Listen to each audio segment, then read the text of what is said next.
আজকাল পরশু অনুষ্ঠানে আপনাদের স্বাগতম জানাই এবং আপনাদের বলি যে আজকাল পরশু মানে আজকাল পরশুর ঘটনা শুধু না, আপনার জীবনবোধের ঘটনা, আপনার দৈনন্দিন সমস্যার ঘটনা এবং সমাধানের পথ।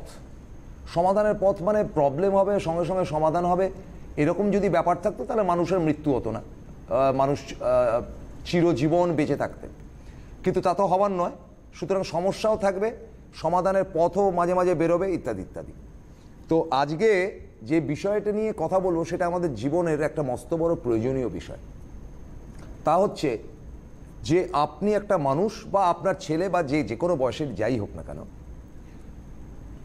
আপনার ভুল হয়, আপনি শেষ মুহূর্তে গিয়ে জবাব দিতে পারেন না। কীরকম? কালকে হায়ার সেকেন্ডারি পরীক্ষা শুরু হচ্ছে, খুব ভালো প্রিপারেশন নিয়েছেন, পরীক্ষার খাতায় গিয়ে উত্তরটা দিতে পারলেন না, অথচ আপনার বাড়ির লোক, আপনার প্রাইভেট টিউটর থেকে শুরু করে আপনার স্কুলও কিন্তু কনফার্ম যে আপনি ভালো করা উচিত, কিন্তু কোথাও একটা আপনার ভেতরের অবচেতন মনে আপনাকে সাথ দিল না। এরকম ডেঞ্জারাস। আপনার মধ্যে সব গুণ থাকা সত্ত্বেও আপনি ফুলফিলমেন্ট পেলেন না। এটা হচ্ছে পার্ট 1। পার্ট 2, ধরুন একটা কেস কোর্টে আপনি ডেফিনিট জিতবেন, শেষ মুহূর্তে হেরে গেলেন। এটা আপনার জীবনে বারবার করে এসেছে, কিছুতেই সেটা সংশোধিত হচ্ছে না। আপনার রোগ, খুব বড় বড় ডাক্তার দেখিয়েছেন কিন্তু রোগ মুক্তি হচ্ছে না, অসুস্থ হয়েই রয়েছেন সারা জীবন।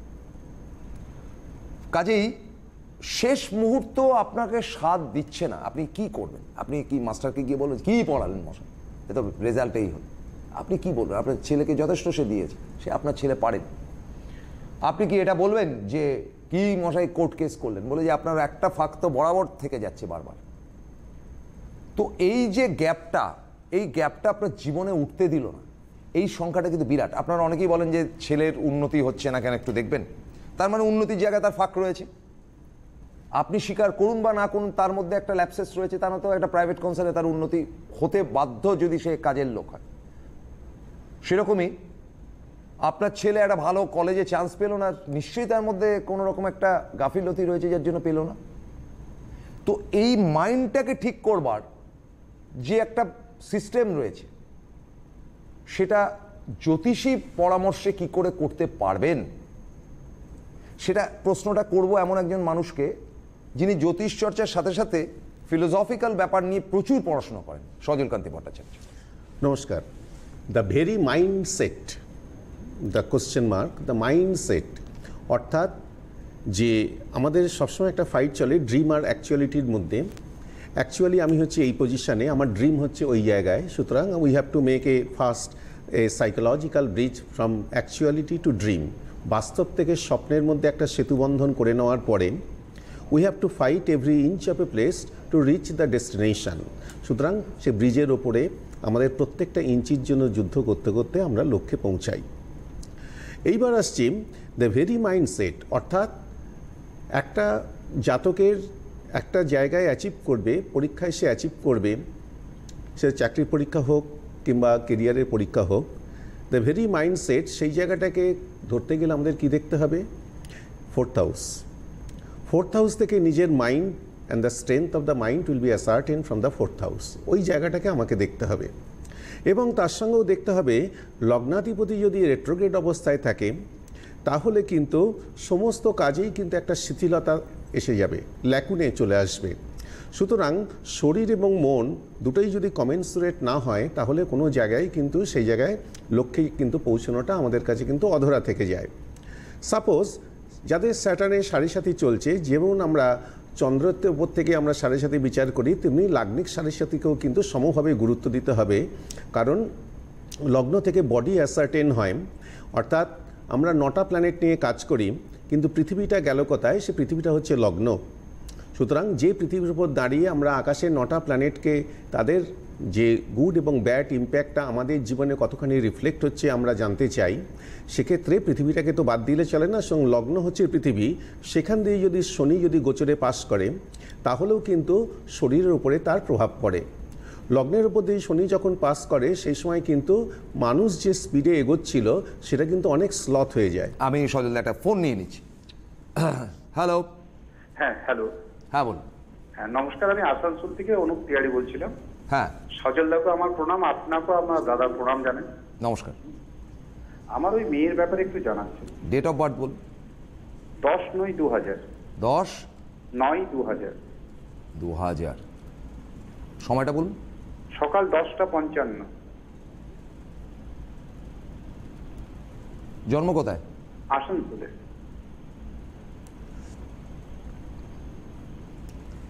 সল্লা। রবিবার জন্ম, তাই তো? হ্যাঁ রবি। বৃশ্চিক লগ্ন, মকর রাশি, শ্রবণা নক্ষত্র। আচ্ছা, হ্যাঁ। কি আসছে চার্টে আপনার? চার্টটা তো বেশ ভালোই। হ্যাঁ, তাহলে দাঁড়াচ্ছে বৃহস্পতি শনি সপ্তমে বসে আছে, রাহু অষ্টমে, এটা খারাপ রয়েছে। রবি সক্ষেত্রে ভাদ্র মাসে জন্ম, সুতরাং হাইলি অ্যাম্বিশাস, উচ্চাকাঙ্ক্ষা রয়েছে। কিন্তু ইন কম্প্যারিজন টু দ্যাট, যেহেতু বৃশ্চিক লগ্নের উপর দিয়ে শনি পাস করছে, লাগ্নিক সাড়ে সাথে চলছে, একটু আগে যেটা আলোচনা করছিলাম, সেক্ষেত্রে কিন্তু সেটাকে অ্যাচিভ করতে গেলে যে যোগ্যতাটাকে দরকার, শনি সেই জায়গাটা কিন্তু স্লো ডাউন করে দিয়েছে। সুতরাং সমতুল্য যোগ্যতার যে ল্যাকুনে দেখা যাচ্ছে সেটা হচ্ছে লাগ্নিক, বৃশ্চিক লগ্নের লাগ্নিক সাড়ে সাতির জন্য আর কি। সুতরাং কি ব্যাপারটা দাঁড়াচ্ছে, সেই লাগ্নিক সাড়ে সাতির ফেসটা এখনও প্রায় 1 বছরের মতন মানে রিমেইনিং পিরিয়ড। তারপরে কিন্তু লগ্ন থেকে শনিটা যখন বেরিয়ে যাবে, এর মধ্যে কিন্তু একটা নতুন কিন্তু একটা জোয়ার আসবে আর কি। যে এবার হচ্ছে কি, যে জিনিসটা দাঁড়ানো যাচ্ছে সেটা হচ্ছে এর যারা অভিভাবক, মানে আপনি যেমন ফোন করেছেন, সেক্ষেত্রে কি হচ্ছে, তাদের কিন্তু এর যে ট্যালেন্ট যেটা আছে, সেই ট্যালেন্টের থেকে আরও বেশি প্রতিভাময়ী এরম একটা কিন্তু কনসেপ্ট তৈরি হয়েছে আর কি।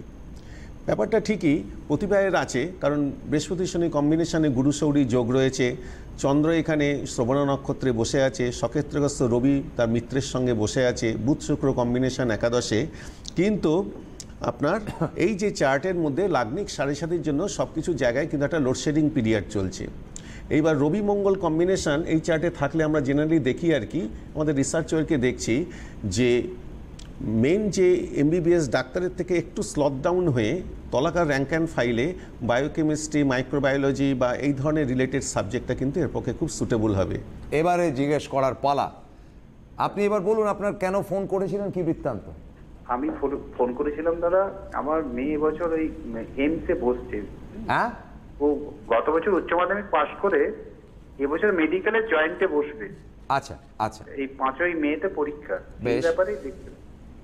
তো সজলদা যেটা বললেন যে আপনার কন্যা প্রতিভাময়ী, অ্যাম্বিশাস, খুব বড় অ্যাম্বিশন, যেমন আপনি মেডিকেল পড়াবার কথা ভাবছেন, কিন্তু মেডিকেল পড়ার মতন যে যোগ্যতা সেখানে একটু খামতি রয়েছে, বিশাল খামতি রয়েছে এমনটা বলছি না, খামতি রয়েছে। দ্বিতীয় ব্যাপার হচ্ছে আপনারা যারা তার পিতা মাতা, আপনাদের নিজের মেয়ের সম্বন্ধে অনেক উচ্চ ধারণা রয়েছে যে বিরাট প্রতিভাময়ী, অতটা কিন্তু ভাববেন না। তৃতীয় ব্যাপারটা হচ্ছে সজলদা যেটা বলেছেন সেটা হচ্ছে যে ওকে কি বললেন, কেমিস্ট্রি বা টেকনোলজি, বায়োকেমিস্ট্রি, এগুলো হচ্ছে বায়োকেমিস্ট্রি বা বায়ো রিলেটেড কোনো সাবজেক্ট পড়ানোর জন্য বলছেন। এবার আপনি বলুন। হ্যাঁ, আমি ওই সাজেশনটা নেওয়ার জন্যই ফোন করেছিলাম। তা তো হয়ে গেল। তার মানে মেডিকেলে আপনি যে স্বপ্ন দেখছেন সেটা হওয়ার সম্ভাবনা স্থিমিত, নেই বলা যাবে না এই অনুষ্ঠান থেকে, স্থিমিত। এনিথিং মোর? ওকে ওকে, যাই হোক, তো যাই হোক, ওই জায়গাটা আমরা স্বপ্ন দেখতেই পারেন। আমরা কিন্তু আজকে যে সাবজেক্ট বলেছি সেই সাবজেক্টের উপরেই ফোনটা এসেছে। আমাদের স্বপ্নটা হচ্ছে অ্যাকচুয়ালিটি থেকে ড্রিম। আমরা অ্যাকচুয়ালিটিতে এই আছি, আমার ড্রিম হচ্ছে আমার মেয়ে হবে, এমবিবিএস হবে। তাহলে কি করতে হবে, অ্যাকচুয়ালিটি এবং ড্রিমের মধ্যে আমাকে একটা সাইকোলজিক্যাল ব্রিজ তৈরি করতে হবে, এবং সেই সাইকোলজিক্যাল ব্রিজটাকে তৈরি করার পরে এবার ফাইট শুরু হলো। প্রতিটা ইঞ্চির জন্য ফাইট, কারণ there is a highly competitive zone, কোনো কিছুই আর আয়াসলব্ধ নয়। এবং সেইটা কীভাবে অ্যাসার্টেন হবে অ্যাস্ট্রোলজির মাধ্যমে, প্রথমেই দেখতে হবে যে ফাইট করছে তার বডিটা, কারণ শরীর ও মাধ্যম খলু ধর্ম সাধনং, তার বডিটা কতখানি উপযুক্ত টু রিচ দ্য ড্রিম। কারণ বডিতে তার এনার্জি লেভেলটা কি দেখতে হবে, সেখানে যদি লগ্নাধিপতি যদি বক্রী অবস্থায় থাকে বা লগ্নাধিপতি যদি দুস্থানগত হয়, লগ্নাধিপতি যদি অশুভ নক্ষত্রে থাকে, তাহলে কিন্তু তার এনার্জি লেভেলটা যতখানি নিজেকে এক্সার্ট করার দরকার সেটা পারবে না। এর ফলে হচ্ছে কি, সেই টার্গেটটাও অ্যাচিভ করার পক্ষে কিন্তু there will be a many slip between the cup and the lip হয়ে যাবে। এইবার এইবার আসছি যে কোনো পরীক্ষায়, এর আগেও আমি বলেছি যে এনসুইং এক্সামিনেশনের ক্ষেত্রে আমরা ফোর্থ হাউসকে দেখব, সেখান থেকে ফোর্থের একাদশ সেকেন্ড হাউসকেও আমরা দেখব, লগ্নের দ্বিতীয় ভাব এবং চন্দ্র থেকে তার সেকেন্ড হাউস দ্য 11th ভাব, সেটাকে আমরা যদি দেখতে হবে, যার ফলে কিন্তু যে এডুকেশনের যে সাকসেসটা কি আসছে সেটাকে অ্যাসার্টেন করা যাবে। কয়েকদিন আগেও এই কথা বলেছি যে একটা পরীক্ষা দেওয়ার পরে আমরা দেখব কি তার রিফ্লেকশনটা আসবে মার্কশিটে। তো where from the marksheet will be calculated, সেটা আসবে 10th হাউস থেকে। এবং আমি এর সঙ্গেও বলি, যেগুলো আমাদের রিসার্চ ওয়ার্ক, 10th হাউসের সঙ্গে যদি শনি এবং রাহু যদি আইদার স্যাটার্ন অর রাহু যদি ইমপ্লিকেটেড হয়ে যায়, তাহলে কিন্তু রেজাল্টটা আশানুরূপ হবে না এবং অটোমেটিক্যালি তার খাতাটা কিন্তু রিভিউতে যাবে, যদি সেই এক্সামিনেশন ক্ষেত্রে রিভিউয়ের কোনো যদি প্রভিশন থাকে। আমি এবার একটু দেখে নিচ্ছি, আবার একটা ফোন। হ্যালো হ্যালো, কই? হ্যালো, না নেই, আপনি বলুন। যাই হোক, তাহলে হচ্ছে কি স্যাটার্ন এবং রাহু যদি দশম ভাবের সঙ্গে যদি কানেক্টেড হয়ে যায় at the time of entering examination, তাহলে কি হচ্ছে, তাহলে খাতা কিন্তু রিভিউতে যাবে এবং রিভিউতে গেলেও কিন্তু আশানুরূপ ফল কিন্তু লাভ হবে না, বরঞ্চ কিন্তু এটা কিন্তু একটা ব্যাড একটা কিন্তু ইনস্ট্যান্স হয়ে যাবে, যেখানে রিভিউয়ের ব্যাপারটা কিন্তু পারমিটেড। আদারওয়াইজ ফোর্থের একাদশ কিন্তু ইজ ভেরি ভাইটাল এবং সেই সময় দেখতে হবে ট্রানজিট রেজাল্টের সঙ্গে সঙ্গে ডিএপিটা কতখানি পারমিট করছে, দশা অন্তর্দশা প্রথম দশা অ্যাট দ্য পার্টিকুলার সেই প্রিসাইজ পয়েন্টে কতটা পারমিট করছে।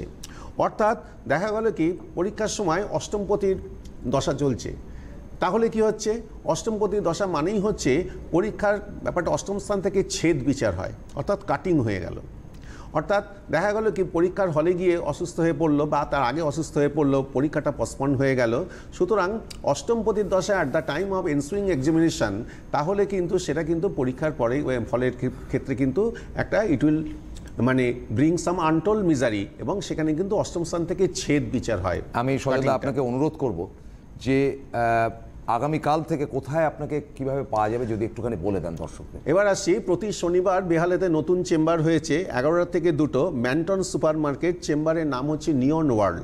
প্রত্যেক শনিবার? প্রতি শনিবার। কখন? ওই 11টা থেকে 2টো করে আমি আবার এখানে চলে আসবো। 6:35 আপনার স্যাটারডেস night fever.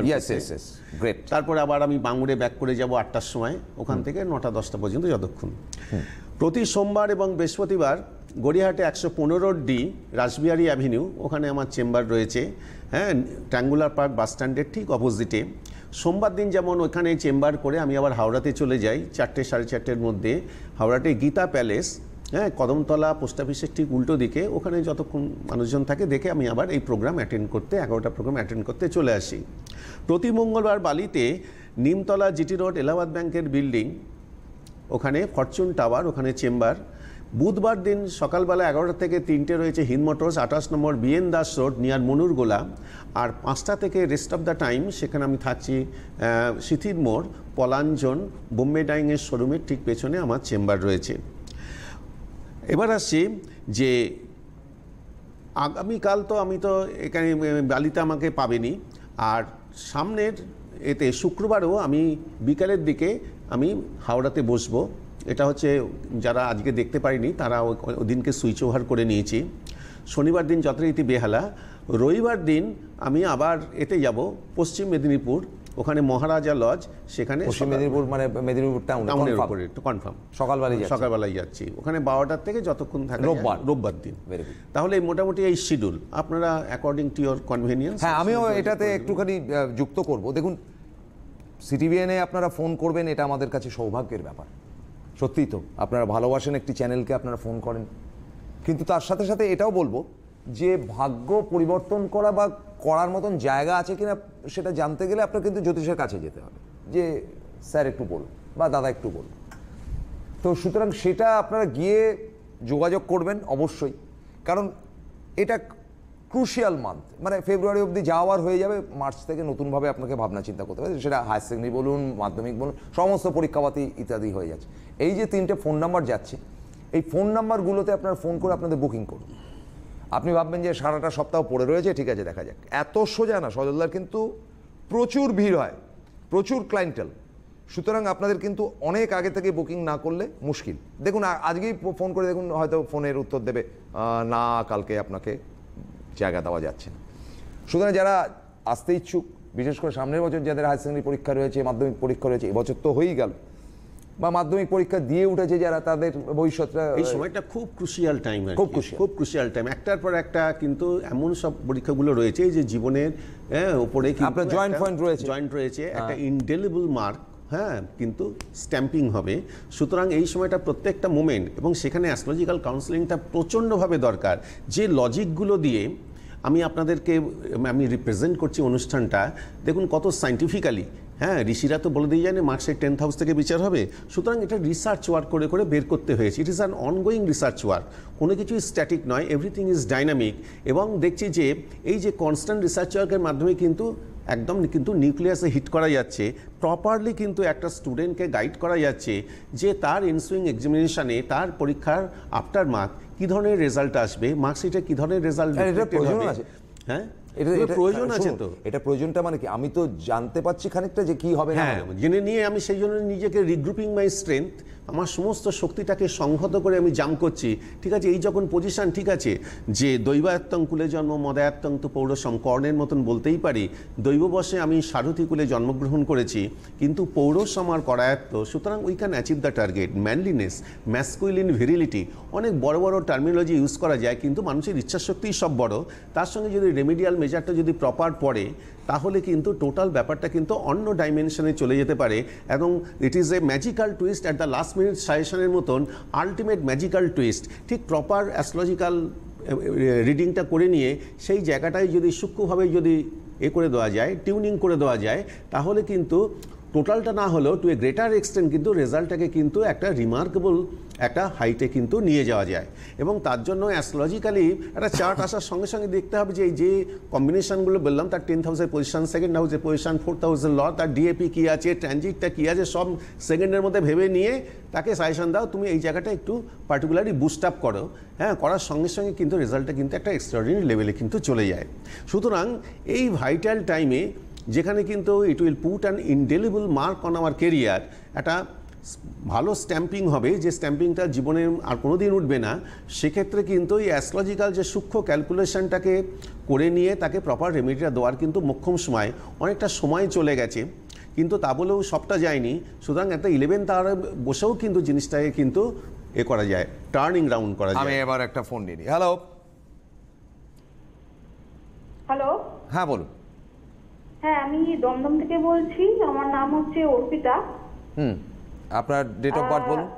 Date of birth হচ্ছে 2nd জানুয়ারি 1983। 83। টাইম অফ বার্থটা বলুন। 6টা 5 সন্ধে। 6টা 5 ইভিনিং। হ্যাঁ। কোথায় জন্ম? কলকাতাতে। কলকাতা? হ্যাঁ, কলকাতা। রবিবার জন্ম, তাই তো? রাইট, হ্যাঁ। কার চার্টার আপনার? ওনারই। আমার। আমি দেখলাম অল্প বয়সী মেয়ে, সুতরাং তার বলিনি কার জন্য। আচ্ছা, কণ্ঠস্বর শুনে মনে হলো নিজের জন্যই ফোন করে। নিজের জন্য ফোন করাটা সবথেকে বুদ্ধিদীপ্ত ব্যাপার, কারণ একে আপনি কোয়েশ্চেন ক্রস কোয়েশ্চেন অনেক just to decipher the chart. কি আসছে? লগ্ন হচ্ছে কর্কট লগ্ন, সিংহ রাশি, মঘা নক্ষত্র। তাহলে কি রয়েছে? এইখান থেকে আমরা পাচ্ছি যে immense potentialities in tradition and culture and extensive learning poised for manifestation towards name, honour and wealth. উচ্চশিক্ষিত, ইয়েস অর নো? হ্যাঁ। ওকে, এইবার হচ্ছে কি, মঙ্গলের 2nd হাউসে দৃষ্টি আছে। ইচ্ছা থাকলে ম্যানেজমেন্ট বা সমতুল্য শিক্ষাটা এনার পক্ষে খুব সুটেবল হবে। আপনি কি করেছেন সেরকম কিছু? হ্যাঁ, করেছি। ম্যানেজমেন্ট বা সমতুল্য কিছু কোর্স করেছেন কি? হ্যাঁ, করেছি। ম্যানেজমেন্ট আমি পড়েছি। ব্যাস, ঠিক করেছেন। লাভলি। এইবার হচ্ছে কি, লগ্নের 10ম স্থান, সেখানে শনির দৃষ্টি রয়েছে। সুতরাং শনির যখন দৃষ্টি রয়েছে 10ম স্থানে, তাহলে কি আসছে? চাকরির স্থানটা কিন্তু ইন কম্পারিজন টু দ্যাট একটু শেকি বা একটু আপনার শিক্ষা, কৃষ্টি, সংস্কৃতির সঙ্গে আপনার চাকরির স্থানটি কিন্তু একটু লড়বড়ে দেখা যাচ্ছে, সেটা কি সত্যি? হ্যাঁ, নড়বড়ে বলতে কি, আমার ভালো অপরচুনিটি আছে না, আর specially actually I am still struggling. মানে না সেটা অন্য গল্প। না আপনি বলুন। ম্যাডাম আগে আমার কথা শুনুন। যতটুকু প্রশ্ন হবে ততটুকু উত্তর হবে। প্রথম কথা হচ্ছে হাইলি কোয়ালিফাইড, আপনি এগ্রি করেছেন, আপনার ম্যানেজমেন্টের ব্যাপারটাও মিলে গেছে। এবার সজলদা যেটা বলছেন যে আপনার কোয়ালিটি কোয়ান্টিটি অনুযায়ী যে কর্ম যেটা দেখা যাচ্ছে সেটার মধ্যে আপনি নেই, অর্থাৎ সেটা আপনার মধ্যে এখন বর্তমানে নেই। Yes or no? হ্যাঁ হ্যাঁ হ্যাঁ। আচ্ছা, লাস্ট ওয়ান। লাস্ট ওয়ান, সপ্তম স্থান, মঙ্গল ওখানে বসে আছে, বুধ শুক্র মঙ্গল ওখানে খিচুড়িটা হয়েছে, এবং তাতে কি হয়েছে গল্পটা, রাহু আবার দৃষ্টি, মানে বিবাহিত জীবনটা কিন্তু ওইখানে কিন্তু it is a chaotic deep. তাই নাকি? আমি ভাবলাম এডুকেশনের ব্যাপারে বলবেন। আপনার কি ম্যারেজ লাইফটা একটু ডিস্টার্ব আছে? না, আমি এখনো কোনো বিয়ে করিনি। মানে বিয়ের কোনো যোগাযোগ হচ্ছে না? সেরকম নয়, আমার মানে ওটাতে ইম্পর্টেন্স আর কি দিতে পারছি না। না, এটার একটা পজিটিভ উত্তর চাই, কারণ এটা হঠাৎ করে সজলদা বলছেন যে আপনার বিয়ের স্থানটা দুর্বল। কেন বলছেন? আচ্ছা, কেন বলছেন? কারণ ধরুন, আমি আপনাকে ফ্র্যাঙ্কলি বলি, এই মুহূর্তে আপনার 36 হ্যাঁ, তো বিয়েটা করেননি কি ইচ্ছাকৃতভাবে, বা বিয়েটাকে কি মনে করছেন না করা দরকার, বা বিয়েটা ঠিক হয়েও নষ্ট হয়েছে, এরকম গোত্রীয় কি ব্যাপারটা আছে? না, এরকম কিছু না, অ্যাকচুয়ালি সেরকম পছন্দ হচ্ছে না, আর সেরকম ভালো আর কি কন্ট্যাক্টও আসছে না, তো সেক্ষেত্রে আর কি। তার মানে বিয়েটার জায়গাটা আপনার কিন্তু 36 বছর অবধি তৈরিই হয়নি, তাই তো? বলতে পারেন। তাহলে কি বিয়ে করবেন না? ঠিক, বা সেটা এখন ডেস্টিনির উপর ডিপেন্ড করছে আমার কি হবে না হবে, গ্রহগত ব্যাপার। কপালে বহুত দুঃখ আছে বিয়ে করলে, অলরেডি ডিলেড। হ্যাঁ, বহুত দুঃখ আছে। ঠিক আছে, কপালে খুব দুঃখ আছে বিয়ের ব্যাপারে। বিয়েতে পিড়িতে উঠলে কিন্তু গল্পটা অন্যরকম হয়ে যাবে জীবনে। মানে ওইটাই ডিস্টার্ব রয়েছে? ওইটাই ডিস্টার্ব রয়েছে। মানে উনি আরো ভালো জব পাবেন আপনি বলছেন? হ্যাঁ, জব পাবে। আপনার প্র্যাকটিক্যালি না বিয়ের জায়গাটা ছাড়া বাকি সব ভালো আছে। হ্যাঁ, সরি, আরেকবার বলুন। আপনার বিয়ের স্থানটা ছাড়া বাকি সমস্ত খুব ভালো। আচ্ছা, মানে আমি অ্যাকচুয়ালি মানে ক্যারিয়ারের দিক থেকে অ্যাকচুয়ালি একটু উন্নতি চাইছি, মানে উন্নতি সব আছে, উন্নতি সব আছে। এবার আপনি যদি ডিটারমাইন্ড হয়ে থাকেন যে আমি বিয়ে করবো না, আলাদা কথা, কিন্তু বিয়ের জায়গাটা আপনার দুর্বল। ওই জায়গাটা যদি মনে করেন বিয়ে করবেন, তাহলে পরবর্তী অধ্যায়ে ফোন করে কথা বলে নিতে পারেন, দ্যাটস অল। আচ্ছা, বিয়ের কোনো সলিউশন কি বলতে পারবেন? এখান থেকে তো আপনাকে মোক্ষম কথা বলে দিয়েছেন, এবং আপনি প্রথম দিকে যেমন পাত্তা দিচ্ছিলেন না বিয়ের ব্যাপারটা, আপনি কিন্তু প্রশ্নটা করলেন, তাহলে বিয়ের ব্যাপারে সলিউশন আছে কিনা, তার মানে আপনার এটা একটা কিউরিওসিটি, ইজ ইট? হ্যাঁ, নিশ্চয়ই, কারণ আপনারা ইম্পর্টেন্স দিচ্ছেন, তো অবভিয়াসলি আমার জীবনের ব্যাপার এটা, তো দ্যাটস গ্রেট, থ্যাংক ইউ। সেটা অবশ্যই সলিউশনের ব্যাপার আছে, আপনি সজলদার সঙ্গে কথা বলে নেবেন, দমদমে থাকেন, উনি বাংলায় বসেন। দেখুন আসল জায়গাটা পৌঁছে গেলেন, সেটা ধরুন উকিলি বুদ্ধি। মানে সারাদিন করে ধরুন আমি তো দর্শক হ্যান্ডেল করে করে আমার চুল ফুল সব পেকে গেছে, রং করে রাখি, সেটা না। কথাটা হচ্ছে যে আপনি বললেন অথচ ব্যাপারটাকে পাত্তা দিলেন না উনি, তাহলে আপনি বললেন কেন এত বড় একটা কথা যে বিয়ের জায়গাটাতে মনে হচ্ছে কিছু, এটা উনি পাত্তা দিচ্ছেন, উনি বলছেন অ্যাম্বিশন। এবার আপনি যখন বললেন যে ভাই তোমার এডুকেশন এবং চাকরির ব্যাপারে কোনো প্রবলেম নেই, উনি কনভিন্সড, তখন উনি কিন্তু মোক্ষম প্রশ্নটা করলেন যে বিয়ের জায়গাটা কি সত্যি কিছু হওয়ার নয়, সলভ করা যাবে না।